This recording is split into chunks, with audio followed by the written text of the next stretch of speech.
सभी उपस्थित क्रांतिकारी साथियों और हमारे अग्रणी नेताओं, सबसे पहले तो आपको जय जवान, जय किसान, जय भारत, जय संविधान।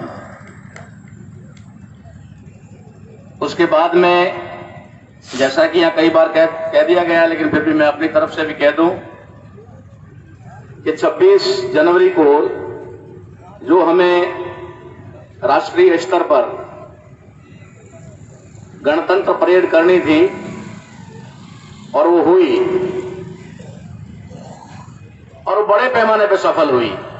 ठीक है, इतने बड़े काम में छोटी मोटी घटनाएं तो हो जाती है, कोई बड़ी बात नहीं। और जिस दुश्मन से आप लड़ाई लड़ रहे हो वो भी इतना कमजोर नहीं है, शातिर है, तो कुछ ना कुछ तो करेगा।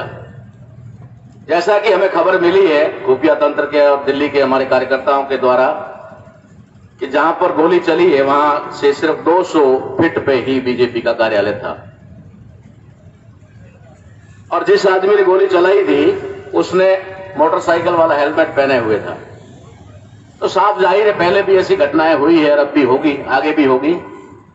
उसके बावजूद भी जहां हम डटे हुए शाहजहांपुर मोर्चे पर, हमारे नेताओं की सूझबूझ और बार बार अपील के बाद जिस तरीके से शांतिपूर्ण ढंग से और भारतीय संविधान का सम्मान करते हुए और भारतीय संविधान के पदों पर बैठे हुए जो पदाधिकारी हैं, प्रशासनिक अधिकारी हैं, उनका भी मान सम्मान रखते हुए जो हमारा पैक्ट हुआ था उसके आधार पर हम लोगों ने बहुत ही गर्व और शांतिपूर्ण ढंग से रैली को सफल किया। अब बात यह है कि आगे 26 तारीख का प्रोग्राम पूरा हो गया है, और 26 तारीख के इस प्रोग्राम के बारे में थोड़ा आपको और भी बता दूं कि जो भी दिल्ली में हुआ है वो जरा सी हमारी चूक से हुआ है। मैं लगातार यहां से आपके बीच बीच में नहीं रहा था, तो मैं बॉर्डर पर घूम रहा था और हर जगह जाकर के मैं आगाह कर रहा था कि आप जिस दुश्मन के खिलाफ लड़ाई लड़ रहे हो या मोर्चा खोले हुए बैठे हो, वो दुश्मन भी आपके सामने अपना मोर्चा खोले हुए बैठा है। इतना कमजोर उसको मत समझिएगा। और जब उसके पास में बोलते हैं ना साम दाम दंड भेद, एक फॉर्मूला है उनका, साम दाम दंड भेद, और दूसरा फॉर्मूला उनका येन केन प्रकारेण, येन केन प्रकारेण और साम दाम दंड भेद। जब साम दाम दंड भेद ये सब जब विफल हो जाता है तब उनका दूसरा फॉर्मूला आता है येन केन प्रकारेण, और उस येन केन प्रकारेण में उनका सबसे बड़ा हथियार, जो मेरा अनुभव है 25 साल के आंदोलनों का, उसका बता रहा हूं, और डायरेक्ट दुश्मन से फाइट में हुआ। आप लोग तो अभी आए हो, पहली बार आए हो, ये पक्का है। जो दुश्मन है ना उससे मैं डायरेक्ट 25 साल से लड़ाई लड़ रहा हूं, डायरेक्ट आइडेंटिफाई करके लड़ रहा हूं। यहां कुछ प्रतिबंध है इसलिए आइडेंटिफाई नहीं कर पा रहा। तो जब येन केन प्रकारेण की बात आती है तो सबसे बड़ा हथियार जो उनका है वो है घुसपैठ, और ये अब का नहीं है, सदियों का है। और आप ये मत समझ लेना कि आपको अब गुलाम बनाने जा रहे हैं। आपके पुरखे 100 पीढ़ी से गुलाम थे, और यही लोग हैं जिन्होंने आपको गुलाम बना के रखा 100 पीढ़ी तक, 250 साल तक। आपके देश का गौरवशाली भारत जिसको कहते हैं, भारत का स्वर्णिम युग जिसको कहते हैं, मौर्य साम्राज्य, उस मौर्य साम्राज्य का अंत करने वाले यही लोग हैं। और आपको 2500 सालों तक, 2200-2300 साल तक आपके पुरखों को गुलाम बनाने वाले यही लोग हैं। ये तो ठीक है कि हमारे देश के अंदर क्रांतिकारी लोगों ने बहुत बड़ी क्रांति की और उसका परिणाम हुआ कि इस देश में संविधान सभा बनी और ड्राफ्टिंग कमेटी के चेयरमैन बाबा साहब अम्बेडकर को बना दिया गया, और उन्होंने 2-2500 साल की उस व्यवस्था को तहस नहस कर दिया, खत्म कर दिया, और एक समानता वाली व्यवस्था को देश में स्थापित कर दिया। अब जो 2-2500 साल से आपके पुरखों को जानवर से भी बदतर स्थिति में रखे हुए थे, क्या आप कल्पना करोगे कि आज वो आपको सिर पे बिठा देंगे? वो आपको सिर पे नहीं बिठा देंगे, सिर पे छोड़िए, बराबर भी नहीं बिठा सकते। जो लोग भारतीय संविधान से खुश नहीं हैं और जो इस देश में मनुस्मृतियों को लागू करना चाहते हैं आरएसएस के लोग, उनके धर्म ग्रंथों में, उनकी मनुस्मृतियों में साफ लिखा हुआ है कि ये जो शूद्र है, किसान, मजदूर आदि और जो भी है, ये अगर बराबर भी बैठ जाए तो उसकी कमर तोड़ दो। अगर ये जुबान से अधिकार की बात करे, इसकी जुबान काट दो। और अगर ये ज्ञान और शिक्षा की बात अगर कान से सुन ले तो उसके कान में शीशा पिघला के डाल दो। उन लोगों से आप लड़ाई लड़ रहे हो और आप सोच रहे हो कि बहुत जल्दी जीत लेंगे, बहुत जल्दी और आसानी से जीत लेंगे। थोड़ा समझदारी से काम लेना होगा। मैंने टिकैत साहब से बात की वहां पर जाकर के गाजीपुर में, जब मेरी नजर में आ गया, क्योंकि मैं ऑब्जर्वेशन करता हूं हर जगह पर, बोलना ही मकसद नहीं होता। आवश्यकता होती है तो बोल भी देते हैं, जरूरत होती है तो बोल भी देते हैं। और यहां कोई ज्ञान प्रसार करने का, कैडर देने का मामला नहीं है। या 2-2.5 मिनट का टाइम मिलता है, उसमें क्या कहा जाएगा, अपील की जाएगी और कुछ नहीं हो सकता है। मैंने टिकैत साहब से कहा, मैं कि टिकैत साहब आप दुश्मनों से घिर चुके हो। वो हंसने लगे, थोड़ा सा है ना, वो हंसने लगे, बोले क्या कह रहे हो आप। मैं कहा दुश्मन ने आपको घेर लिया है। जिस दुश्मन से आप लड़ाई लड़ रहे हो, उस दुश्मन ने आपको घेर लिया चारों तरफ से। और आप जो लड़ाई लड़ रहे हो, उसको गाइड करने वाला भी वही है जो ऊपर बैठा हुआ है। इस देश का कोई भी राजनीतिक दल या संगठन ऐसा नहीं है जो उससे बचा हुआ हो, आरएसएस से बाहर हो। ये हमारी भूल है, गलती है। हम तो 4 गाली आरएसएस को देकर खुश हो जाते हैं, बहुत बढ़िया हो गया, आज तो मैंने ऐसे ठोका है, ऐसे पेला है, बस मत पूछो। ठीक है, पेल तो वो रहा है वहां बैठ करके, और तुम्हें पता भी नहीं चल रहा है। मैं देख रहा था कि चारों तरफ घुसपैठ हो गई है। मैंने टिकरी में जाकर के कहा, टिकरी के लोगों से कहा, मैं दुश्मन आपके बीच में है, सावधान हो जाना। मैंने सिंगू बॉर्डर पे कहा, और इसी आदमी के बारे में कहा जिसकी आज चर्चा चल रही है, दीप सिंधु की, उसका नाम लेकर के कहा। मैं कहा आप इसका बैकग्राउंड नहीं जानते, मैं इसका बैकग्राउंड जानता हूं, और आप सावधान हो जाइए, अलर्ट हो जाइए। लेकिन हमारे नेताओं के कान पर जो नहीं रहेगी। उन्होंने सोचा पता नहीं कौन आया, क्या हमको सलाह दे रहा, और ठीक वैसा ही हुआ। उन्होंने घुसपैठ की, और कल हमारे इतने बड़े शांतिपूर्ण आंदोलन को, गौरवशाली आंदोलन को, जो पूरी दुनिया के अंदर छा गया था, उसको उन्होंने दाग लगा दिया है, काला टीका लगा दिया। कुछ नहीं हुआ, कोई बड़ी बात नहीं हुई, और ऐसा होता रहता है, कोई बड़ी, इससे ज्यादा भी हो सकता है। लेकिन फिर भी मैं आपको ये बताना चाहता हूं, आज फिर मैंने संचालक महोदय से कहा 2 मिनट का समय दीजिए। हो सकता है कि यहां ज्यादा लोग हैं इसलिए समय नहीं मिलता है, लेकिन आज फिर इन्होंने मेरी अपील को सुना। तो आज हमें यह समझना है कि हमारी एक सफलता नहीं हुई है, 4 सफलताएं हुई है हमारी पहली सफलता थी जब सरकार ने कहा, सुप्रीम कोर्ट के पाले में गेंद डाल दी, वो पहली सफलता थी। हमारी दूसरी सफलता थी जब उन्होंने कहा कि हम आपको 1.5 या 2 साल के लिए इसको स्टे कर देते हैं, स्थगन कर देते हैं, रोक देते हैं। और हमारी तीसरी सफलता मैं तभी समझ गया था जब उन्होंने कहा था भाई दिल्ली पुलिस उल्ट ले, क्योंकि हमारी पुलिस को भी ये पता नहीं, हमारे जवानों को भी ये पता नहीं है कि उनके संवैधानिक जो पद मिला हुआ है, और वो जो आईएएस आईपीएस बन करके बैठे हुए लोग होते हैं, उनको यही नहीं पता हमारी ड्यूटी क्या है। रियली नहीं पता, मुझे मैं गारंटी के साथ कहता हूं। क्यों नहीं पता है उनको? क्योंकि उनको यह नहीं पता है कि मैं सुरक्षा करनी किसकी है। सुरक्षा की शपथ लेते हैं वो नागरिकों की। जिस तरीके से सीमा सुरक्षा बल होता है, ऐसे बहुत सारे सुरक्षा बल होते हैं ना। जैसे ही पुलिस अंग्रेजी का शब्द है, इसके लिए हिंदी में जो अर्थ निकलता है वो होता है नागरिक सुरक्षा बल।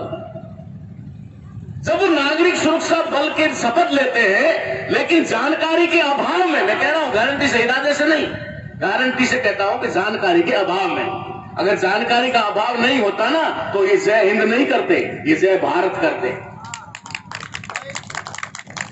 है ना। इस देश के अंदर हाल तो ये है, देश के नाम का पता नहीं है, देश का नाम का पता नहीं है। वो जो वैसा कह रहा, अरे शुक्र करो भैया, अभी तक हिंदुस्तान बना नहीं है महाराज, अभी बना नहीं है, बनने के प्रोसेस में है, और आप सड़कों पर हैं। थोड़ी कल्पना कर लेना अगर ये बन गया, ठीक है ना, ये दरी बिछाने लायक भी नहीं रहोगे। ये माइक लगाने लायक भी नहीं रहोगे। मैं यह सुन रहा हूं बहुत दिनों से, कौन बनाता हिंदुस्तान? भारत का मजदूर किसान। तो फिर भारत का ही क्यों बनाता, हिंदुस्तान का ही बना दे।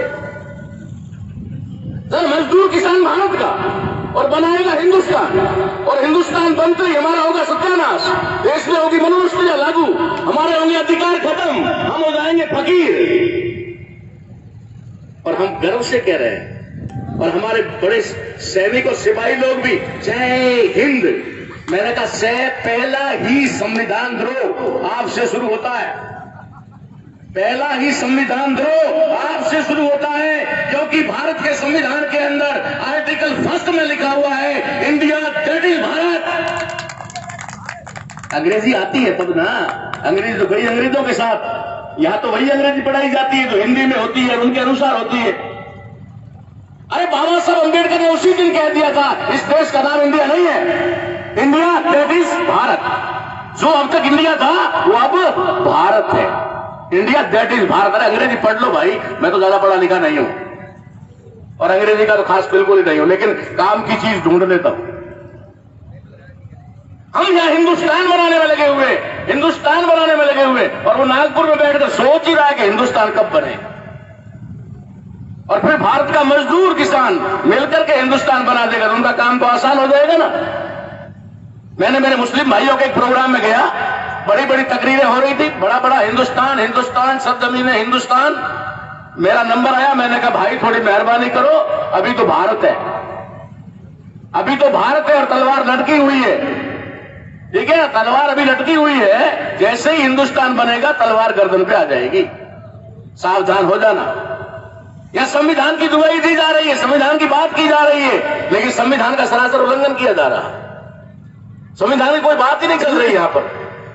आपको तो यह भी नहीं पता नहीं होगा कि आर्टिकल 19 के तहत जो आपको ये अधिकार है संघ बनाने का, संगठन बनाने का और सम्मेलन करने का, वो छीन लिया है आपसे। अब वो सिर्फ और सिर्फ कॉर्पोरेट सोसाइटी तक सीमित कर दिया है, सिर्फ सोसाइटी तक सीमित कर दिया। अब आपके संगठन नहीं रहेंगे इससे आगे, संगठन होंगे तब ना लड़ोगे। और हम क्या कर रहे हैं, हम गर्व से यहां पर 500 संगठन की बात तो कर रहे हैं, लेकिन 500 के मुंह एक तरफ नहीं है, सबके उल्टे, सबके उल्टे, एक के भी सामने नहीं है। एक भी कोई दिल से नहीं मिलना चाह रहा दूसरे संगठन से कि आजा भाई गले मिल जाए और हम एक हो जाए, ठीक है ना। एक का मुंह इधर है, एक का उधर, एक का उधर, एक पश्चिम पूर्व, सब अलग अलग है। अरे संगठन बनाने का ही अधिकार संविधान ने दिया, तो क्यों नहीं आ जाते हो संविधान के नीचे? संविधान के नीचे आ जाओ, सारे अधिकार तो संविधान में ही है। संविधान बचा लोगे तो सब अपना आप बच जाएगा। हम लोग भी बाध्य हैं, हम लोग भी पूरी तरह बाध्य हैं। चाहे आज 27वें दिन से हमारी टीम यहां बैठी हुई है, हम लोग कंटिन्यू वादा करते हैं कि हम हमारे जो भी नेता नियुक्त किए हुए, जो भी कोर कमेटी है, उसके आदेश के बिना कुछ भी नहीं करेंगे। अभी अभी ऐलान हुआ, मैं तैयार हो रहा था तो ऐलान हुआ कि भाई तुरंत ही इधर पहुंचना है। हम लोगों ने कहा चलिए भाई, 27 दिन हो गए थे तो खैर घर से अभी तो आपने भी कहा फोन तो सबके आते ही रहते हैं, सबके आते हैं, पता नहीं। और इस काम में आए हुए हैं, शादी ब्याह में होते तब भी फोन की थोड़ी दूसरी बात होती, इस काम में आए हुए हैं तब तो फिर कल की हवा सुन ली टेलीफोन पे, उसके बाद तो घर वालों की थोड़ी परेशानी बढ़ी जाती है। लेकिन मैं आपसे निवेदन करता हूं कि आपने तो अब कहा होगा खूंटे में चूड़ियां टांग लो, मैंने 25 साल से कह रखा एक ही चूड़ी पहन के रखना ताकि उतारने में आसानी हो, एक ही पहन के रखना, बाकी वाले झंझट छोड़ दो, नहीं तो उतरेगी नहीं, चमड़ी छिल जाएगी, जल्दबाजी में गड़बड़ हो जाएगा। एक ही पहन के रखना। हम आंदोलनकारी हैं, आंदोलनकारी होने के साथ साथ हम समझदार की बात भी करते हैं, हम लोग संविधान की बात नहीं करते, दायरे में रहकर बात करते हैं। जैसा मेरे भाई ने कहा, बहुत बढ़िया उन्होंने बात कही थी कि जोश के साथ साथ हमें होश में भी रहना होगा। ये आंदोलन है, ये आंदोलन दोबारा कभी ये रूप धारण नहीं कर पाएगा। अगर आप एक कदम भी पीछे हट गए, ये आंदोलन दोबारा ऐसा आंदोलन नहीं बन पाएगा।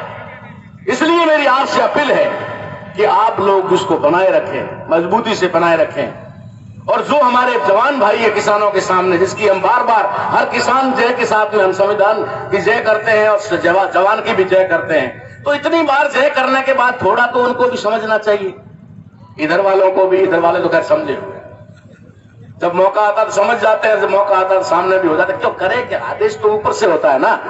उनको तो आदेश मानना होता है, कमांड को मानना पड़ता है। हम भी जानते हैं उनकी मजबूरी है, लेकिन यार थोड़ा अंदर जमीर तो होगा, थोड़ा अंदर इंसानियत तो होगी, मानवता तो होगी। अरे आपने भी तो बच्चे पैदा किए होंगे, आपके बच्चों का अधिकार क्या खत्म नहीं हो जाएगा? इनका ही हो जाएगा।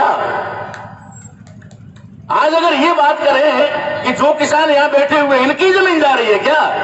अरे जो घर में बैठकर रोटियां खा रहे उनकी भी तो जाने वाली है।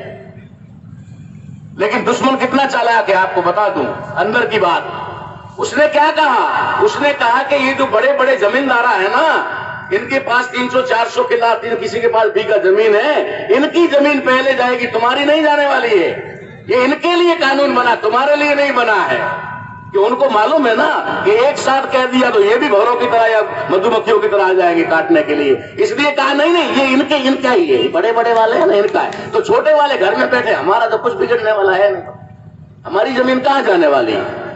क्योंकि इस देश के अंदर जो आज सिख लड़ रहा है, मैं तो कह रहा हूं उसको शायद कुछ भी कह दो यार, लेकिन लड़ाकू को लड़ाकू कहने में तो गर्व महसूस होता ही है। उसके ऊपर दाग भले कुछ भी लगा दो, मुझसे क्या फर्क पड़ता है? जब उस लड़ाकू कौम ने इस देश के अंदर संविधान के लागू होने के बाद में जब उन्होंने अपना कोई अधिकार या मांग की बात उठाई थी, तो उनको क्या कहा था? उनको पहला नाम दिया था उग्रवादी। खालिस्तानी तो बात की बात है, खालिस्तानी तो एक तबका है उनके अंदर भी। टोटल सिखों को कहा गया उग्रवादी। उससे पहले नॉर्थ ईस्ट के लोगों को कहा गया था उल्फा, नाम सुना होगा उल्फा, क्योंकि उनको एक विशेषाधिकार संविधान ने दिया था स्वायत्त शासन का, उसको खत्म करने के लिए। बाद में इनको, तो जब सिखों का उधर हो रहा था पता नहीं था, नॉर्थ ईस्ट तो बहुत दूर है, क्या होंगे उल्फा? कोई बड़े बड़े दांत वाले, बड़े बड़े सिंग वाले, कोई उल्फा होंगे? हमने तो देखा नहीं है अमेरिका में लोग कैसे, जो अमेरिका गया उसको ही पता है अमेरिका में लोग कैसे। उनको उल्फा कहा, तो हमारे लोगों ने सोचा होगा कोई जानवर का नाम। और जब सिखों को कहा उग्रवादी, तब हमारे लोगों ने कहा ये तो सिखों का मामला है ना, हमारा क्या। जब सिखों को ध्वस्त कर दिया, क्रश कर दिया, उसके बाद में नंबर लगाया मुसलमानों का, कहा आतंकवादी, तो बोला वो उग्रवादी थे, ये सारे आतंकवादी है। ठीक है काटने दो, मारने दो, होना चाहिए, है ना। और गोदरा कांड करवा करके प्रधानमंत्री बन गया। अरे लोग जानते हैं भाई, इसका मतलब ये नहीं है कि लोग थोड़ा सा शांत हैं, हो जाएंगे, देखा जाएगा। तीसरे नंबर पे उन्होंने क्या कहा? जब आदिवासियों ने कहा हमारी जल जंगल जमीन, तो उन्होंने कहा नक्सलवादी। बारी बारी पीटते हैं, वो एक साथ पीटेंगे। तो आपने देखा वो डिस्कवरी देखते हैं ना कभी आप? डिस्कवरी में जब शेर 2-4 शेर जब हमला करते हैं तो भैंसों के झुंड पे हमला नहीं करते, झुंड में से भैंस को एक तरफ करते हैं, पहले झुंड में से पहले भैंस को एक तरफ करते हैं, फिर अटैक करते हैं। जो उनको मालूम है झुंड पर हमला किया तो सींगों से छेद देंगे, तो उनको मालूम है कि पूरे पे अटैक करेंगे तो गड़बड़ हो जाएगा, इसलिए वो बारी बारी अटैक करना। अब क्या कह रहे हैं? ये हरियाणा पंजाब वालों के पास में बहुत ज्यादा बड़ी बड़ी जमीन है, वो जमींदारा लोग हैं, उनके खिलाफ कानून है। मैं बार बार राजस्थान, हमारे पश्चिमी राजस्थान जोधपुर संभाग में और पूरे देश के अंदर जो हमारा संगठन, वहां बात कर रहा हूं। क्या कह रहे हैं? अरे साहब आप क्यों बैठे हो वहां पर? ये तो उन जमींदारों से लड़ाई है, उनके पास बड़ी बड़ी जमीन है, सरकार उनकी जमीन कॉर्पोरेटर को दे रहे, अपने वाली थोड़ी देंगे। मैंने कहा जब भैया, जब पार्लियामेंट में कोई अध्यादेश बनता है या भारत में कोई भी कानून बनता है, तो कौन सा कोई अलग अलग बनता है क्या? ये इनके लिए, ये इनके लिए। अभी तक तो हम यही कह रहे जमीन की बात, जमीन तो गई, जमीन तो जा चुकी है। अब हम बचा सकते हैं तो बचा लें, बचा सकते हैं तो बचा लें। इसके लिए मेरी अपील है आपसे कि जिस तरीके से लड़ाई को हमने यहां तक लाया है, इसी लड़ाई को हम धैर्यपूर्वक लड़ना है। जो भी निर्णय हमारी कमेटी करेगी, हमें समझ आ रहा है कि हमारी बात भी हमारे नेताओं तक जा रही है। नेता भी इस बात में कोई अनुभवी है, हमसे कई गुना ज्यादा अनुभवी है, हमसे हमारी जितनी उम्र नहीं इतना तो उनका अनुभव है। तो ये तो बात है नहीं कि वो कुछ जानते नहीं है, उन्होंने भी हम बहुत बड़े बड़े आंदोलन किए हैं। तो हम सभी लोगों को उनके निर्देश की पालना करनी होगी। जैसा भी हमें जैसे निर्देश मिला, 1 मिनट में सेक्टर लाइन में खड़े हो गए। इससे कहते हैं लड़ाई। देखो कहते हैं ना, युद्ध, प्यार और राजनीति, इसमें सब जायज है, सब जायज है। वो अभी भी कुछ भी कर ले, वहां कुछ नहीं पूछेगा अरे तुमने ऐसा क्यों किया। हम कहते हैं ना कभी कभी ये ऐसा कर रहे हैं, खट्टर सरकार ऐसा कर रही है, वो कर रही है, करेगी, क्योंकि वहां सब जायज है। ये युद्ध है और युद्ध में सब जायज है। इसलिए कोई भी समय, किसी भी समय कुछ भी हो सकता है। आपको हमेशा अलर्ट रहना है और हर समय जो भी आदेश मिले उसको इंप्लीमेंट करना है। और तुरंत ही हमें यह एक काम हमारा पूरा हो गया, चलिए कोई बात नहीं, हो गया। ये तो हमें एक शांतिपूर्ण ढंग से पूरे देश को दिखाना था कि हमारे अंदर भी अनुशासन है। हम खाली खेत में फावड़ाई नहीं चलाते हैं, हम खेत में हल ही नहीं चलाते हैं, हम खेत में हसियाई नहीं चलाते हैं, हम सत्ता भी चला सकते हैं। ये सबूत दिया हमने। और अब गारंटी के साथ हम उनको हटा करके हम सत्ता हाथ में लेंगे, हमारे किसान भाई सत्ता लेंगे हाथ में और हम दिलाएंगे। इसमें कोई दोहराने वाली बात नहीं है, क्योंकि कब तक इन बदमाशों के हाथ में सत्ता रखोगे? जब तक इन बदमाशों के हाथ में सत्ता रहेगी कभी भी तुम्हारा भला होने वाला नहीं है। इसलिए बदलना तो पड़ेगा, लेकिन बदलने के लिए आपको बहुत बारीकी से चलना पड़ेगा। उसके लिए सबसे पहली चीज मैं आपसे अपील करता हूं इस मंच के माध्यम से कि कोई भी यहां संविधान को मानने वाला व्यक्ति है, ना मानो आपकी मर्जी, मैं तो गुजारिश ही कर सकता हूं कि यहां अपने मुंह से हिंदुस्तान शब्द ना निकालें, क्योंकि हमारा दुश्मन हिंदुस्तान बनाना चाहता ही है। और अगर हम उसमें बल दे रहे हैं, ताकत दे रहे हैं, तो सत्यानाश हमारा ही होने वाला, उसका कुछ होने वाला नहीं है। दूसरी मेरी बात यह है कि आप अपने दुश्मन को पहचानने की कोशिश करें। आप बहुत नजदीक पहुंच गए हैं दुश्मन के, बहुत करीब पहुंच गए हैं, ठीक है, लेकिन दुश्मन भी आपको प्यार भरा निमंत्रण दे करके आपके बीच में आ चुका है। इसलिए थोड़ा उससे भी सावधान रहना जरूरी है। इतना ही कहकर मैं अपनी बात को विराम कर दूंगा। आप सभी लोगों से उम्मीद करूंगा कि एक नारा जरूर लगाएंगे। मैं बोलूंगा जय जवान जय किसान, आप कहेंगे जय भारत जय संविधान। जय जवान जय किसान, जय जवान जय किसान, भारत जय संविधान। धन्यवाद आप सभी का और संचालक महोदय का।